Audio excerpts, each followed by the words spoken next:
Welcome to lecture on Predictably Irrational by Dan Ariely. This is chapter 13, the context of our character, part 1. Going to focus on dishonesty. I am David Panush from the Edmund Burke School in Washington, D.C., and this is for the course Psychology 2. Main idea is not a surprise to anybody who's been around human beings for a little while. When given the opportunity, many honest people will cheat. As we go through the chapter, we're going to see that there's, limits to cheating and when they will cheat and how much they will cheat and what we might be able to do to cut it down. But the basic fact is, if there's an opportunity, even honest people, even normal people and good people will probably take advantage of it. Dishonesty versus crime. Ariely starts off the chapter really talking about two different types of dishonesty. The guys who rob banks or houses or cars, and people, everyday people, who just don't quite always follow the rules exactly the way they are laid out and take advantage of those situations. When you add up all the costs of crime in terms of the dollars it costs society, crime is far less than the cost of the types of dishonesty that are more mundane, like fraud or employees theft of office supplies, or big kinds of theft, insurance fraud, claiming a little more than was really broken than is broken, tax evasion when you claim a little more redemptions or benefits or deductions on your taxes than you should, and that sort of thing. This type of dishonesty is prevalent, committed every day by otherwise honest people and people who think of themselves as honest. But given that the opportunity is there, people justify these things to themselves with a little rationalization, and they tend to take these sorts of liberties with their own integrity. So, Ariely set up a beautiful experiment to see what we could do to try and induce people to cheat, and how much would they cheat.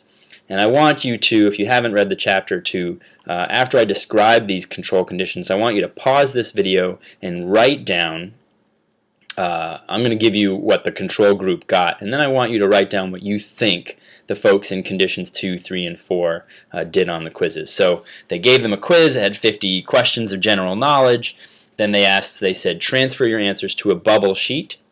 And then give it to a proctor. The proctor grades your bubble sheet, not your original quiz, and gives you 10 cents for each correct answer. The control condition group got about 32.6 on average. So basically that's how hard the quiz was. Most people could get about 32.6. Condition 2. After you've taken the quiz, you've circled all the letters and such, now you go to fill out your bubble sheet, and you can see that it is lightly but clearly marked with each correct answer. So once again, you count up your correct answers in the bubble sheet. Now this time, what you do is you write your number down at the top of the sheet and give it and the number and the original quiz to the proctor. So the proctor could conceivably check your bubble sheet against your original quiz and see maybe that you changed a few things. The proctor then gives you the money, but not by checking the answers, just by checking the number that you've written down at the top of the sheet. Okay. Condition 3, same as condition 2, except instead now they've shred the original quiz and they only hand the bubble sheet with the number at the top to the proctor. So now you've completely eliminated the ability of the proctor to go back to the original and see that you might have changed a few answers based on the lightly shaded bubble sheet. In condition 4, they don't even write a number on the top of the sheet. They don't hand it to the proctor. They just come up, they say, this is how many I got right. They count out their money from a big jar, and they go and they take their money. Okay, so once again, the control group got 32.6 out of 50 correct. What do you think, folks in the condition 2, how many correct questions do you think they got correct? In condition 3, how many questions do you think they got correct? And then again for condition 4. Write that down and pause this video before going on. Alright, so this is what actually happened. As I said, control group, they get 32.6 out of 50. Condition 2, lightly, you can see what the correct answers are on the bubble sheet, and we see that people tend to all of a sudden get a little smarter. Now we've got 3.6 more answers correct per sheet on average, and that's a pretty significant jump. It's over a 10% jump. Condition 3, they've shredded the original. There's absolutely no chance of getting caught. And on average, it's actually very similar to Condition 2. Condition 4, they don't even have to write down a number. They can just take money out of a jar. And again, we find out that the level is very similar to Condition 2. So I think what's astounding isn't that people cheated in Condition 2. It's how little they cheated in Condition 2. They didn't go wild and crazy, even though they had all the answers and change all of them to all of a sudden get 50 out of 50. On average, they didn't, at least. And even more interesting, even when the possibility of getting caught became lower and lower and down to nothing, the level of cheating didn't really increase. And the counterintuitive piece there is, one, when people cheat, they don't cheat maybe as much as you think they would. And the other thing that's interesting is that the level of getting caught, the level of risk involved, was not an influential factor in the level of cheating, at least not in this experiment. So then they never became wildly dishonest, and again, the level of risk was not seemed not to be an important factor. So this begs the question, if there are so many opportunities in daily life, why are we honest or dishonest? Ariely talks about how honesty is a moral virtue. Most societies preach that in one form or another, secular or religious. And we know that from looking at psychology experiments and looking at brain scans that actually when we're honest and when we make moral decisions, it actually makes us happy. Our reward centers in the brain are stimulated and we're content with it. He points out that it seems to be, however, that our internal honesty monitor, as he calls it, only seems to activate when we contemplate big transgressions. So little things don't seem to activate the internal monitor that says, hey, being honest is good and it makes us feel good, let's be honest. Only big transgressions seem to activate it. And I want to take a moment for you to think back to the psychological immune system that we talked about in Stumbling on Happiness.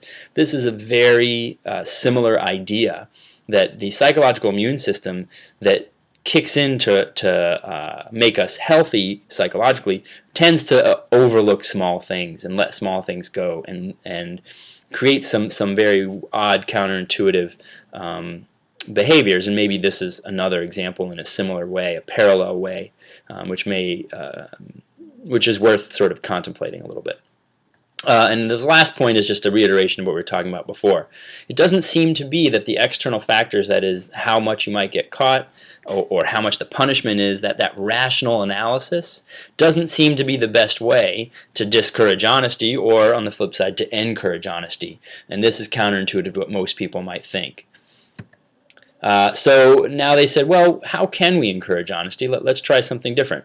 So we get basically this very similar quiz experiment. People are given a quiz, they're sort of given a chance to cheat, and in one there's a control condition, and then another condition they are asked, recall 10 books that you've read in high school, just 10 books, and then do the quiz. And then another condition, condition 2, before you do the quiz, we want you to recall and write down as many of the 10 commandments as you can recall. Whether you can recall 1 or 10, just write down as many as you can. And the results were, when people tried to recall books, they cheated at about the same rate, about a 10% increase over the control as we saw in the first experiment. But when they were asked to recall the 10 commandments, and again given the opportunity to cheat, that is, again given the bubble sheet where they could easily fill in the right answers and see what the right answers are, the cheating disappeared. So this was kind of astounding and interesting. And then they said, well, maybe it's just religious things that get people thinking this way. So they had another group and another experiment. They ran it again, and they asked them to recall the honor code of the university before doing the quiz. And again, basically, cheating was eliminated. The irony in this particular experiment was that university didn't actually even have an honor code. So what this seems to suggest is that if we recall or read religious texts or whatever reminds us of our values and integrity right before the moment when we might stray, that tends to make us not stray. Also, it seems to suggest that one of the things we should really try to do is just avoid situations that would lead to dishonesty from the outset. This is very similar to what we talked about when we talked about hot and cold situations. This is essentially sort of a hot situation where you know you're not going to act rationally. If you don't want to be in a situation where you might be dishonest, then then don't be in the situation in the first place. Professional standards, Ariely spends a couple of pages, which I'm not really going over here, talking about how in many industries and professions there are standards that you're supposed to follow, and you have ethical rules, but they seem to not be as important or as enforced today as they did 50 or 60 years ago. So one of the suggestions perhaps is to revive those professional standards and ethical rules and make them more central in the minds of those who are in those professions. And again, maybe it'll help keep them out of the situations, or if it gets them into the situation, they'll be prompted by their oaths or ethical rules to act with more integrity. And then he talks about just sort of more generally, signing your name or promising that you will act with integrity also would seem to have a positive effect and encourage honesty. So the conclusions, the takeaways for this chapter. People cheat when they have a chance to do so. But, at least in these experiments, they didn't cheat quite as much as you might think they would. Now this is on average. Of course, there are going to be some people who probably cheated immensely. But on average, people don't cheat as much as you think they would, but they do cheat if given the opportunity. But if you're reminded at the moment of your morality or integrity, then you're much more likely, again, on average, to not cheat, to be honest. And he talks a little bit about how their research seems to suggest that the timing is important. You've got to recollect and be reminded of your oath, of your integrity, of your honesty, very close to the time at which you will be tempted. Plenty of folks who might take an oath or promise to be honest years before they are tempted, it's not as likely that at that moment that they'll remember their oath and act honestly. So these are the takeaways for the chapter. People cheat when they have an opportunity to do so. They don't cheat as much as you might think they would.